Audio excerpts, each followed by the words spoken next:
పరిహార ప్రాశ్చిత్త కర్మలు చేసుకొని నేను ఇంకా ఏదైనా మంచిని బాగా అభివృద్ధిని పొందగలనా, నాకు ఇంకా అడ్డంకులు వస్తున్నాయే, నాకు బాధలు వస్తున్నాయే, ఇవన్నీ పోవాలి, ఇలా ప్రయత్నం చేస్తూనే ఉంటాడు.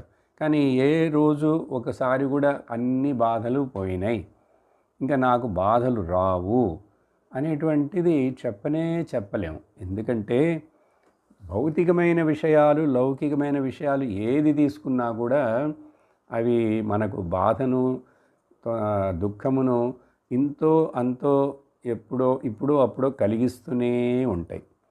ఒక జన్మ తర్వాత మరొక జన్మ అయినా సరే కలిగిస్తూనే ఉంటాయి. ఉదాహరణ చెప్పాలంటే మీకు, మనం ఈ లోకంలో ఎంతో సాధించేస్తే ఎంత సాధిస్తావు, ఏం సాధించాలి? సాధించిన తర్వాత తృప్తి